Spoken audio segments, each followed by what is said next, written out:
Hi, PRS healthy ಕುಕ್ಕಿಗೆ ಸ್ವಾಗತ. ಇವತ್ತಿನ recipe ಈರುಳ್ಳಿ ಪಕೋಡ ಮಾಡಿ ತೋರಿಸ್ತಾ ಇದ್ದೀನಿ. ಈರುಳ್ಳಿ ಪಕೋಡ ಎಲ್ಲರೂ ಮಾಡ್ತಾರೆ.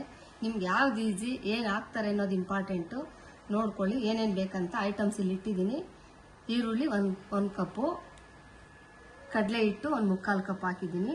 ನಿಮ್ಮನೇಲಿ ಜಾಸ್ತಿ ಬೇಕಂದ್ರೆ 2 ಕಪ್ ಈರುಳ್ಳಿ, ಮಾಮೂಲಿ 2 ಕಪ್ ಹಸಿಟ್ಟು ಆ ಥರ ಹಾಕೊಳ್ಳಿ. ಕಡಲೆ ಹಿಟ್ಟು ಅರ್ಧ ಮುಕ್ಕಾಲು ಬೌಲ್ ಹಾಕ್ಕೊಂಡಿದ್ದೀನಿ. ಜೀರಿಗೆ ಪೌಡ್ರು, ಇದು ಸೋಂಪಕಾಳು ಪೌಡ್ರ್ ಹಾಕ್ತಾರ ಅನ್ಕೋಬಹುದು. ಡೈಜೆಷನ್ ಚೆನ್ನಾಗಾಗುತ್ತೆ. ಗ್ಯಾಸ್ಟ್ರಿಕ್ ಇರೋರ್ಗೆ ಹೇಳ್ತಾ ಇದ್ದೀನಿ.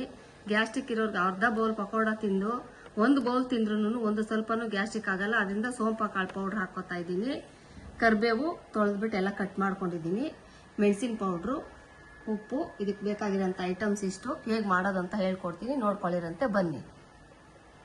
ನೋಡಿ, ಈರುಳ್ಳಿ ನೀವು ಇದೇ ಥರನೇ ಉದ್ದ ಇಷ್ಟಿಷ್ಟೇ ಕಟ್ ಮಾಡ್ಕೊಳ್ಳಿ. ಈರುಳ್ಳಿ 1 ಬೌಲ್ ಹಾಕಿದ್ದೀನಿ. ನೆಕ್ಸ್ಟ್ ಕಡಲೆ ಹಿಟ್ಟು ಹಾಕ್ತಾ ಇದ್ದೀನಿ. ಕಡಲೆ ಹಿಟ್ಟು ಹಾಕ್ಬಿಟ್ಟು ರುಚಿಗೆ ತಕ್ಕಷ್ಟು ಉಪ್ಪು ಹಾಕ್ಕೊಳ್ಳಿ. ನೋಡ್ಕೊಂಡು ಹಾಕೊಳ್ಳಿ. ನಾನು ಕೈಯಲ್ಲೇ ಹಾಕ್ತಾ ಇದ್ದೀನಿ. ನೀವು ಬೇಕಿದ್ರೆ ಸ್ಪೂನಲ್ಲಿ ಹಾಕ್ಕೊಳ್ಳಿ.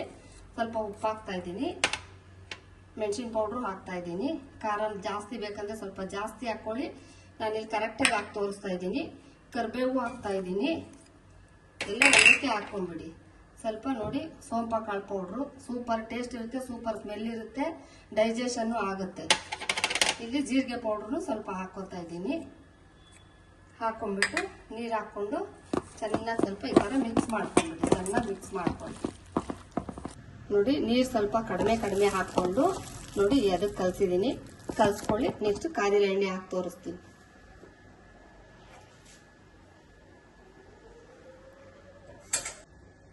ನೋಡಿ, ಒಂದು 4 ರಿಂದ 5 ಸ್ಪೂನು ಕಾದಿರೋದು ಎಣ್ಣೆ ಹಾಕ್ತಾ ಇದ್ದೀನಿ. ಕೈಗೆ ಇಟ್ಬಿಟ್ಟಿರ ಇದನ್ನ ಹಾಕಿದಾಗ ಸ್ಪೂನಲ್ಲಿ ಕಲ್ಸ್ಕೊಳ್ಳಿ. ನೋಡಿ, ಗರಿ ಅಂತ ಬರುತ್ತೆ ರೀ. ಅಕ್ಕಿ ಹಿಟ್ಟು ಬೇಡ, ಏನೇನೋ ಹಾಕ್ತಾರೆ, ಏನು ಹಾಕೊಂಬೇಡಿ. ಸಿಂಪಲ್ ರೆಸಿಪಿ ಸೂಪರ್ ಆಗಿ ಬರುತ್ತೆ. ಕೈ ಇಡಬೇಡ್ರಿ, ಸ್ಪೂನಲ್ಲಿ ಮಿಕ್ಸ್ ಮಾಡ್ಕೊಳ್ಳಿ. ಅಥವಾ ಸ್ವಲ್ಪ ತಣ್ಣಗಾದ್ಮೇಲೆ ಕೈ ಇಟ್ಬಿಟ್ಟು ನೀಟಾಗಿ ಕಲ್ಸ್ಕೊಳ್ಳಿ. ಈ ತರ ನನ್ಗಂದ್ರೆ ಎಕ್ಸ್ಪೀರಿಯನ್ಸ್ ಇದೆ. ನೋಡಿ, ಈ ತರ ಕ್ಲೀನಾಗಿ ಕಲ್ಸ್ಕೊಂಡ್ಬಿಡಿ.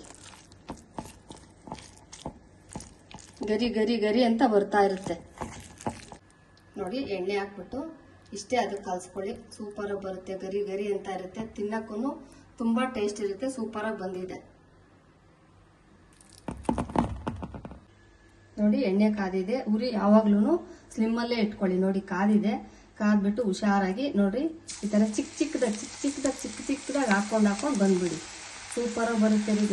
ಗರಿ ಅಂತ ಇರುತ್ತೆ. ಗ್ಯಾಸ್ಟ್ರಿಕ್ ಇರೋ ಭಯನೇ ಬೀಳ್ಬೇಡಿ. ಆರಾಮಾಗಿ ತಿನ್ಕೋಬಹುದು. ಗ್ಯಾಸ್ಟ್ರಿಕ್ ಐತಪ್ಪ, ಇದು ತಿನ್ಬಿಟ್ರೆ ಗ್ಯಾಸ್ಟ್ರಿಕ್ ಆಗುತ್ತೆ, ಏನೂ ಆಗಲ್ಲ. ಎಲ್ಲ ಅದೇ ಥರ ಐಟಮ್ ಹಾಕಿದ್ದೀನಿ. ನೋಡಿ, ಈ ಥರ ಹಾಕೊಂಡು ಚಿಕ್ಕದಾಗಿ ಹಾಕೊಳ್ಳಿ. ಸೂಪರಾಗಿ ಬರುತ್ತೆ. ನೋಡಿ, ಸೂಪರಾಗಿ ಬರ್ತಾ ಇದ್ದಾವೆ. ನೀವೇನು ಭಯನೇ ಪಟ್ಕೊಂಬಿಡಿ. ಹೆಂಗೆ ಬರುತ್ತೋ ಏನೋ ಅಂದ್ಬಿಟ್ಟು ಅಕ್ಕಿ ಹಿಟ್ಟು ಬೇರೆ ಏನೋ ಆಲ್ಟ್ರೇಷನ್ ಮಾಡ್ಕೊಳ್ಳಿ. ನಿಮ್ಗೆ ಯಾವ್ದು ಈಸಿ ಅನ್ಸುತ್ತೋ ಅದನ್ನು ಮಾಡ್ಕೊಂಡು ತಿನ್ಕೊಂಡು ಟೇಸ್ಟ್ ಮಾಡ್ಕೊಳ್ಳಿ. ಹೊರಗಡೆ ತಿನ್ನೋದನ್ನ ಮಾತ್ರ ಫಸ್ಟ್ ಬಿಟ್ಬಿಡಿ. ನೋಡಿ, ಬಿಸಿ ಈರುಳ್ಳಿ ಪಕೋಡ, ಸೈಡಲ್ಲಿ ಕಾಫಿ. ಏನಾದರೂ ಸ್ನ್ಯಾಕ್ಸ್ ತಿನ್ಬೇಕಂದ್ರೆ ಸಾಯಂಕಾಲ 4 ಗಂಟೆ 5 ಗಂಟೆ ಮೇಲೇನೆ ಅನ್ಸೋದು.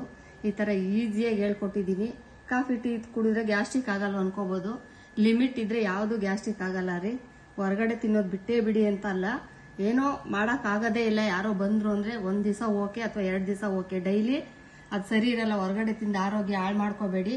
ಈ ಥರ ಈಸಿ ರೆಸಿಪಿ ಹೇಳ್ಕೊಡ್ತಾ ಇದ್ದೀನಿ. ತಿನ್ಬಿಟ್ಟು ಹೇಗಿತ್ತು ಅಂತ ಹೇಳಿ ಲೈಕ್ ಮಾಡಿ, ಶೇರ್ ಮಾಡಿ, ಸಬ್ಸ್ಕ್ರೈಬ್ ಆಗೋದು ಮರಿಬೇಡಿ. Okay, bye, thank you.